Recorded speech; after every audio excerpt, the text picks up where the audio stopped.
किशनपुर गांव के बाहर एक घना और विशाल जंगल था। जंगल के पास एक पुराना खंडहर जैसा घर था। गांव के लोगों का कहना था कि उस घर में एक चुड़ैल रहती है और वह हर रोज रात में गांव में आकर घूमा करती है। अरे भाई रामू, गांव में तो तरह तरह की बातें हो रही हैं। चुड़ैल की कहानी तो दिन प्रतिदिन फैलते जा रही है। गांव के लोग कह रहे हैं कि चुड़ैल रात के अंधेरे में आज भी गांव में घूमती है। पता चला है कि वह बहुत डरावनी दिखती है। हाँ भाई राकेश, लोग तो यह भी कह रहे हैं कि वह चुड़ैल सफेद साड़ी में लिपटी होती है।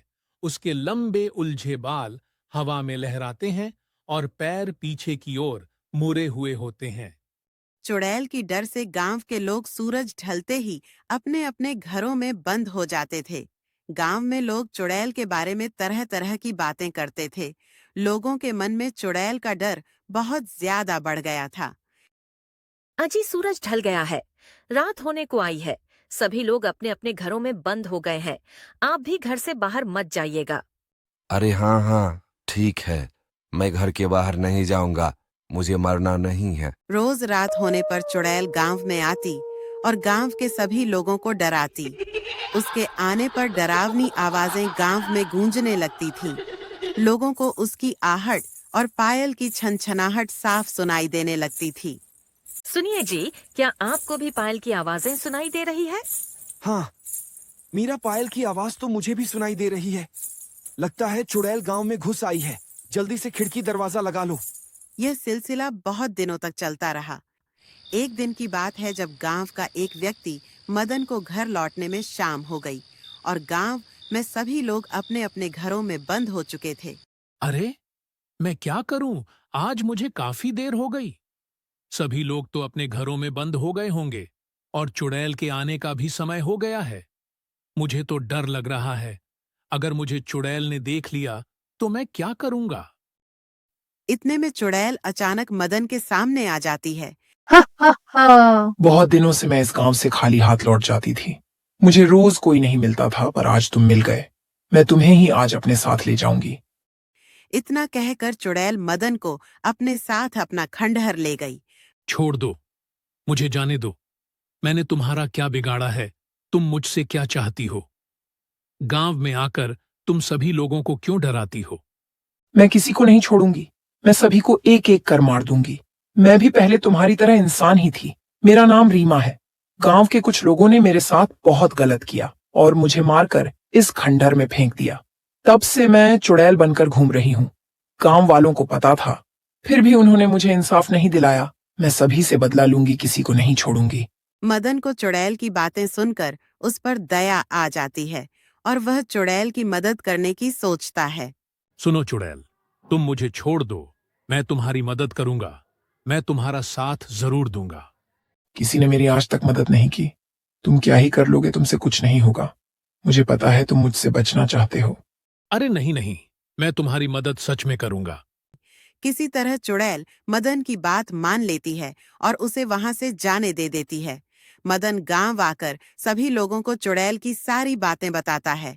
मदन के साथ गांव वाले भी चुड़ैल की मदद करने के लिए तैयार हो जाते हैं। चुड़ैल वहीं छुपकर सभी लोगों की बातें सुन ही रही होती है।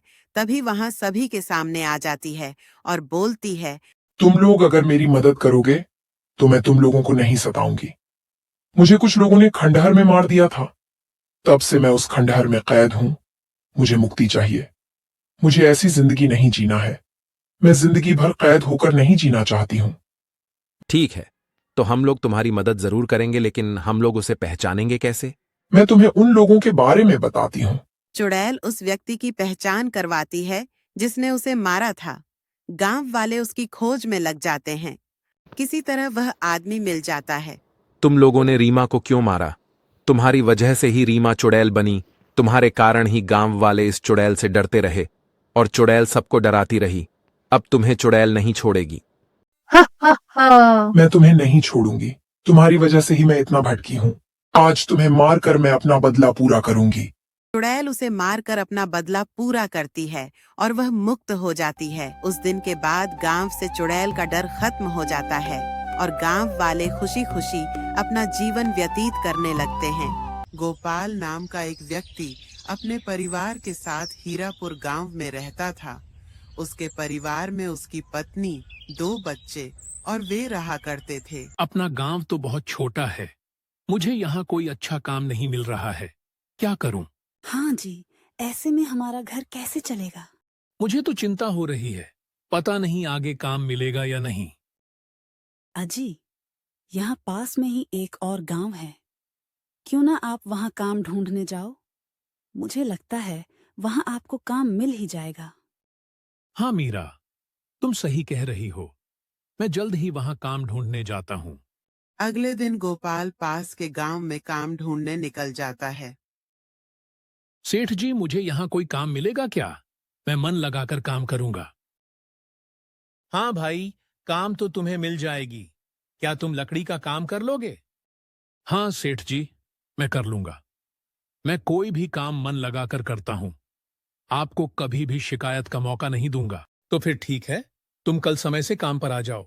सेठ जी के पास गोपाल को लकड़ी का काम मिलने पर वह खुशी खुशी अपना घर लौट जाता है। अजी, आप तो गए थे काम ढूंढने। आपको कोई काम मिला या नहीं? हाँ मीरा, मुझे काम मिल गया। मैं कल सुबह से ही काम पर जाऊंगा। चलो अच्छा है जी, आपको काम मिल गया। अगली सुबह गोपाल, अरे भाग्यवान, मैं चलता हूँ। शाम को थोड़ा लेट से आऊंगा। इस तरह गोपाल को दूसरे गांव में काम मिल गया और वह रोज अपने समय से काम पर जाने लगा। एक दिन की बात है जब गोपाल को काम से घर लौटने में देर हो गई। आज तो बहुत देर हो गई। मीरा घर पर मेरा इंतजार कर रही होगी। मैं जल्दी घर जाता हूँ।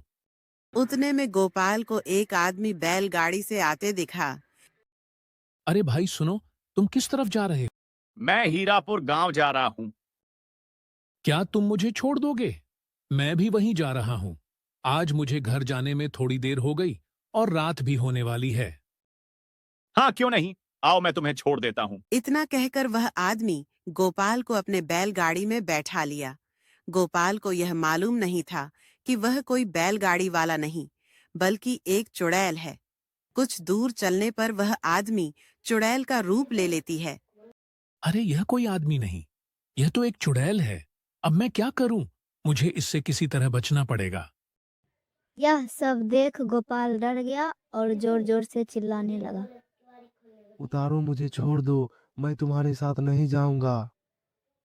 चुड़ैल गोपाल को एक जंगल में ले गई और वहां पेड़ से बांध दी। वहां पर बहुत सारी चिड़िया उड़ रही थी।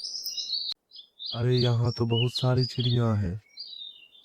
यह सब चिड़िया नहीं, तुम्हारी तरह ही इंसान थे। मैंने इन सबको चिड़िया बना दिया है।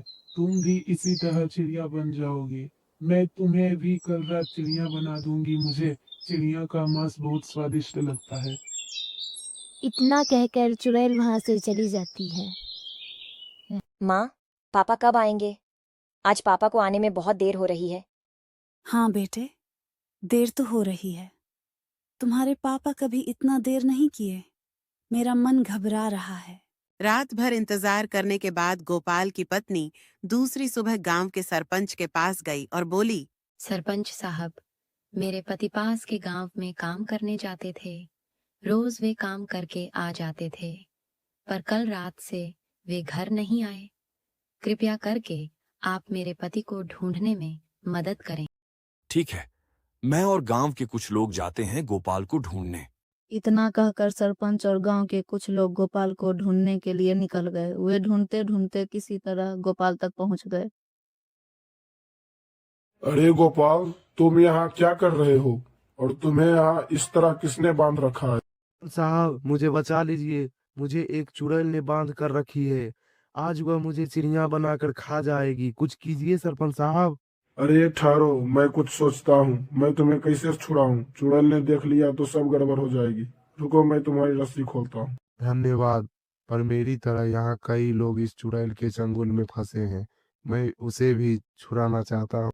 हम इसे कैसे छुड़ाएंगे? ये सब तो चिड़िया बने हुए हैं। चुड़ैल की जान उसमें नहीं, उसकी जान तो यहाँ रखे किसी वस्तु में है। अगर हम यहाँ के सभी वस्तु को जला दें तो यह चुड़ैल मर सकती है और मेरे साथ साथ सभी लोग आजाद हो जाएंगे इस चुड़ैल से। ठीक है, तो हम लोग यहाँ की सभी वस्तु को जला देते हैं। सभी लोग मिलकर वहाँ की वस्तु को जला देते हैं, तभी वहाँ चुड़ैल आ जाती है। हा, मुझे मारना इतना आसान नहीं। मैं तुम सबको इसी तरह चिड़िया बनाकर खा जाऊंगी। अरे गोपाल, तुमने कहा कि आग लगाने पर चुड़ैल मर जाएगी, परंतु इसे तो कुछ नहीं हुआ। तभी गोपाल की नजर उस टमटम पर पड़ी जिससे चुड़ैल गोपाल को लेकर आई थी। तभी गोपाल बोला, अरे वहाँ एक बैलगाड़ी दिख रही है, उसे तो हमने जलाया ही नहीं। सभी लोग मिलकर उस बैलगाड़ी में आग लगा देते हैं। आग लगने पर चुड़ैल भी जलकर मर जाती है और गोपाल के साथ साथ सभी लोग उस चुड़ैल से आजाद हो जाते हैं। गांव के एक छोटे से कोने में, जहां हर सुबह सूरज की किरणें खेतों को सुनहरे रंग में रंग देती थीं, वहीं रहता था एक मेहनती किसान रामलाल। उसकी उम्र 50 के करीब थी, पर शरीर अब भी मजबूत और हाथों में मिट्टी की खुशबू बस चुकी थी। गांव में उसे सभी इज्जत देते थे क्योंकि वह अपनी मेहनत और ईमानदारी के लिए जाना जाता था। रामलाल का जन्म एक गरीब किसान परिवार में हुआ था। उसके पिता भी एक किसान थे, लेकिन जब वह छोटा था तभी वे बीमारी के कारण चल बसे। परिवार में माँ और 2 छोटे भाई बहनों की जिम्मेदारी रामलाल पर आ गई। खेत छोटा था, संसाधन कम थे, लेकिन उसने हार नहीं मानी। छोटी उम्र में ही हल चलाना, मिट्टी जोतना और बीज बोना सीख। गांव के अन्य बच्चे स्कूल जाते थे, लेकिन रामलाल का स्कूल खेत था और किताबें उसकी मिट्टी से जुड़ी थी। रामलाल हर दिन सूरज निकलने से पहले उठ जाता और बैलों को तैयार कर खेतों में हल जोतने चला जाता। गर्मी हो या सर्दी, उसकी दिनचर्या नहीं बदलती थी। उसकी माँ खाना बनाकर खेत में ही उसे खिला देती और उसने थोड़ा थोड़ा पैसा जोड़कर नए बीज और खाद खरीदने शुरू कर दिए। गांव के लोग उसकी लगन देखकर दंग रह जाते। वह दूसरों से अलग सोचता था। जहां लोग पारंपरिक खेती करते थे, वहीं वह नई तकनीकों को अपनाने का इच्छुक था। एक दिन गांव में कृषि विभाग के कुछ अधिकारी आए। वे किसानों को नई नई खेती तकनीकों के बारे में बता रहे थे। अधिकांश किसान इस नई जानकारी में दिलचस्पी नहीं ले रहे थे, लेकिन रामलाल बड़े ध्यान से सुन रहा था। उसने हिम्मत जुटाकर अधिकारियों से पूछा, क्या ये नई तकनीकें छोटे किसानों के लिए भी कारगर होंगी? अधिकारियों ने हाँ कहा और उसे जैविक खेती, ड्रिप इरिगेशन और फसल चक्र जैसी तकनीकों के बारे में बताया। रामलाल को यह समझ में आया कि अगर वह इन तकनीकों को अपनाए तो कम लागत में अधिक उत्पादन कर सकता है। रामलाल ने जोखिम उठाने का फैसला किया। उसने अपनी पूरी जमा पूंजी लगाकर खेत में ड्रिप इरिगेशन लगवाया, जिससे पानी की बचत हुई और फसल की पैदावार भी बढ़ी। उसने रासायनिक खाद की जगह जैविक खाद का उपयोग शुरू किया, जिससे उसकी मिट्टी की गुणवत्ता सुधरने लगी। धीरे धीरे उसकी फसलें पहले से अधिक अच्छी होने लगी। गांव के अन्य किसान जो पहले उसकी बातों पर हंसते थे, अब उसकी खेती को देखकर हैरान थे। कुछ किसानों ने भी उससे सीखना शुरू कर दिया। रामलाल ने किसी से ज्ञान छिपाया नहीं, बल्कि उसने सभी को जैविक खेती और नई तकनीकों के बारे में बताया। रामलाल की मेहनत और दूरदर्शिता रंग लाई। उसकी उपज इतनी अच्छी होने लगी कि अब उसे गांव के बाजार से बाहर जाकर शहर में बेचने का मौका मिला। वहां उसे अपने अनाज का उचित मूल्य मिला, जिससे उसकी आर्थिक स्थिति में सुधार हुआ। उसने अपने छोटे से कच्चे घर को पक्का करवाया, अपनी मां के इलाज के लिए पैसे बचाए। कुछ वर्षों में रामलाल का नाम पूरे जिले में मशहूर हो गया। कृषि विभाग ने उसे सर्वश्रेष्ठ किसान का पुरस्कार दिया। लोग अब उसे सम्मान की दृष्टि से देखते थे और वह गांव के युवा किसानों के लिए प्रेरणा बन गया। रामलाल ने अपने गांव में एक छोटा सा प्रशिक्षण केंद्र खोला, जहां वह अन्य किसानों को नई तकनीकों के बारे में बताता। रामलाल की कहानी हमें यह सिखाती है कि सच्ची मेहनत और नई सोच से किसी भी परिस्थिति को बदला जा सकता है। कृष्णा और अंकित दो दोस्त थे। दोनों में गहरी मित्रता थी। दोनों साथ में रहते थे और साथ में स्कूल पढ़ने जाते थे। कृष्णा पढ़ाई में बहुत तेज था। उसे पढ़ाई करना बहुत अच्छा लगता था। कृष्णा स्कूल में हमेशा अव्वल नंबर पर रहता था, परंतु अंकित बहुत आलसी और कामचोर था। वह पढ़ाई पर ध्यान नहीं देता था। दिन भर मोबाइल देखता था। वह अपना समय खेल और मोबाइल में बर्बाद करता था। अंकित की माँ बोली, बेटा थोड़ा पढ़ भी लिया कर। दिन भर खेलना और मोबाइल देखना अच्छी बात नहीं है। तू अपना थोड़ा समय पढ़ाई में भी लगाया कर। पढ़ाई कभी बेकार नहीं जाती है। माँ रहने दो ना। क्या तुम भी रोज एक ही रट लगा कर रखी हो? मुझे नहीं पढ़ना। पढ़कर क्या ही कर लूंगा। इतना बोलकर अंकित खेलने चला गया। कुछ समय बीत गए। परीक्षा नजदीक आ गया। अंकित, आज तो एग्जाम है ना? मैं तो अच्छे से तैयारी करके आया हूँ। और तुम? मैं पढ़कर क्या करूंगा? मुझे पढ़ाई में मन नहीं लगता। किसी से देखकर बना लूंगा। इतना बोलकर दोनों एग्जाम देने चले गए। कुछ दिन बाद दोनों का रिजल्ट आया। कृष्णा तो एग्जाम में पास हो गया, लेकिन अंकित एग्जाम में फेल हो गया। दोस्त, मैं तो पास हो गया। और तुम्हारा रिजल्ट कैसा रहा? मैं तो फेल हो गया। काश मैं भी थोड़ा पढ़ लिया होता। माँ हमेशा मुझे पढ़ने के लिए बोलती थी, पर मैं उसका एक भी नहीं सुना। मुझे बहुत पछतावा हो रहा है। मैं घर जाकर माँ से क्या कहूंगा? रोहन के फेल होने पर गांव वाले उसका मजाक उड़ाने लगे, उस पर हंसने लगे। अरे देखो देखो, कृष्णा और अंकित दोनों साथ में पढ़ते थे। एक पास हो गया और दूसरा फेल हो गया। देखो गांव वालों। इतना बोलकर गांव वाले उस पर हंसने लगे। यह सब सुनकर अंकित को बहुत पछतावा हुआ और वह निराश होकर अपना घर चला गया। रोहन बेटा, तेरा एग्जाम कैसा गया?